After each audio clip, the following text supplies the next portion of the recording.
KKB Papua tak takut diserang TNI Polri. Sesumbar rencanakan serangan besar.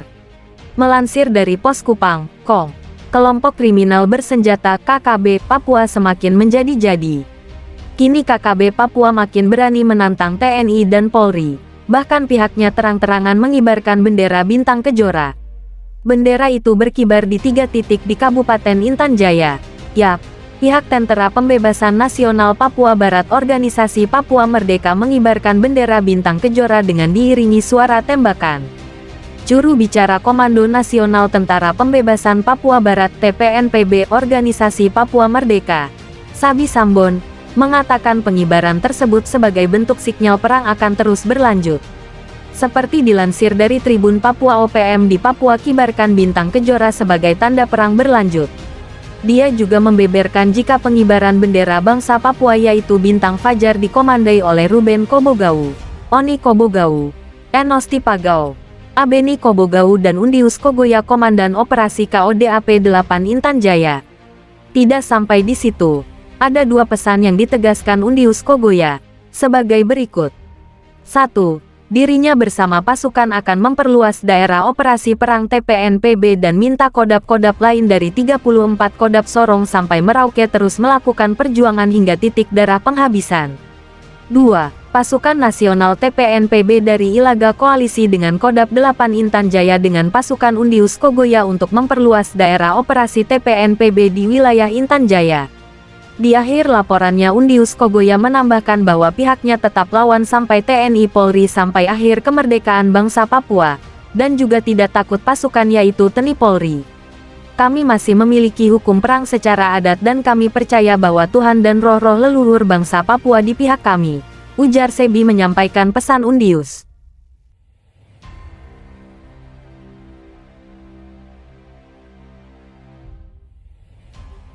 Sabi Sambon jubir OPM Papua, sesumbar klaim sandra TNI dan beberkan video penyanderaan. Video juru bicara dari TPNPB beredar luas di media sosial yang mengatakan bahwa OPM akan terus melakukan perlawanan. Selain itu menurut Sabi Sambon jubir OPM bahwa penyerangan TNI merupakan kelanjutan deklarasi Yambi Puncak Jaya pada 2017 lalu dia juga membenarkan adanya penyanderaan. Menurut Sabi, bahwa saat ini rakyat Papua belum semuanya maju. Jika orang asli Papua maju tidak hanya TNI yang akan dihabisi, namun akan banyak lagi jatuhnya korban. Selain itu Sabi juga menyampaikan bahwa saat ini sebanyak 9 pucuk senjata telah di tangan TPNPB yang artinya pihak OPM telah menyandera anggota TNI. Dari hari Sabtu hingga hari ini Tentara Pembebasan Nasional Papua Barat TPNPB masih berperang dengan TNI, ungkap Sabi. Dari sebaran rekaman suara yang beredar di media sosial, Sabi mengatakan jika penyerangan tersebut juga karena adanya penyerangan yang dilakukan oleh TNI pada tanggal 23 Maret lalu yang menyebabkan tewasnya warga sipil.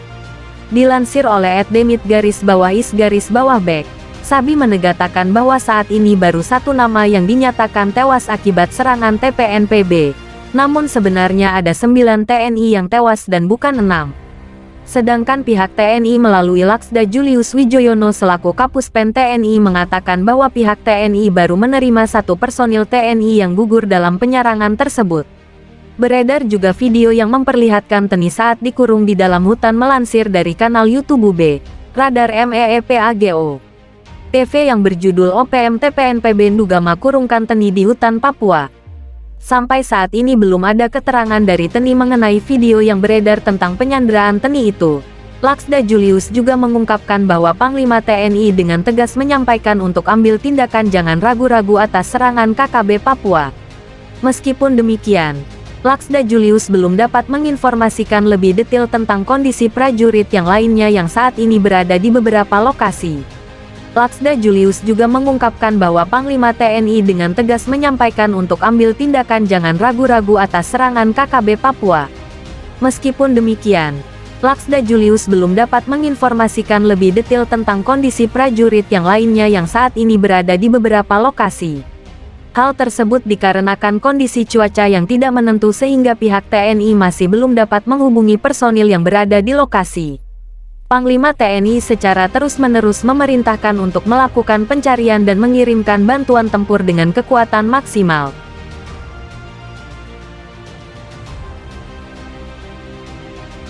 Bantah klaim KKB soal 6 prajurit gugur. Kasum TNI ungkap fakta sebenarnya 5 prajurit belum terkonfirmasi 1 prajurit gugur usai diserang KKB di Papua. Melansir dari Detik News, Kasum TNI Letjen Bambang Ismawan menyampaikan informasi terkini terkait prajurit TNI yang diserang kelompok kriminal bersenjata KKB di Nduga, Papua Pegunungan.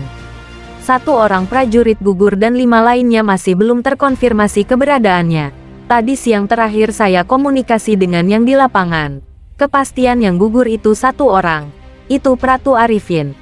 Itu yang terjadi hari Jumat, yang waktu kita penyergapan. Dia kena tembak, ujar Bambang Ismawan di lapangan Monas, Jakarta Pusat, Senin tanggal 17 April tahun 2023. Yang lain-lain memang masih ada yang belum terkonfirmasi, tapi tinggal 5 orang, sambungnya. Bambang mengatakan 4 prajurit lain sudah kembali ke pos masing-masing. Dia mengatakan 4 prajurit itu kembali dalam keadaan sehat. Sementara itu, untuk 5 prajurit lainnya, Bambang belum dapat memastikan keadaan mereka. Dia menyebutkan sampai siang tadi masih dilakukan pencarian. Kita belum bisa memastikan, tetapi kalau lihat kasus sebelumnya yang 4 orang yang sudah kembali itu, kan kemarin dispekulasikan bahwa mungkin yang 4 sudah gugur tapi ternyata tidak, kata Bambang. Jadi yang berita simpang siur kan banyak, jadi itu tidak benar. Yang terkonfirmasi meninggal 1 orang, yang hari Jumat itu, yang lainnya sudah kembali ke posnya masing-masing, sambungnya. KKB sebelumnya menyerang tim TNI pencari pilot Susi Air, Kap Philip Mark Mertens, di Nduga, Papua Pegunungan. Seorang prajurit bernama Pratu Miftahul Arifin gugur setelah ditembak. Bahwa kejadian tersebut benar yaitu prajurit TNI dari Satgas Yonif R321 GT yang bertugas dalam rangka pencarian pilot Susi Air di wilayah Mugi Mamkap Nduga diserang dan ditembak oleh gerombolan KKB. Sabtu, tanggal 15 April, ujar Kapendam 17 Cenderawasih Kolonel Herman Taryaman dalam keterangan dikutip Detik Sulsel. Minggu tanggal 16 April tahun 2023.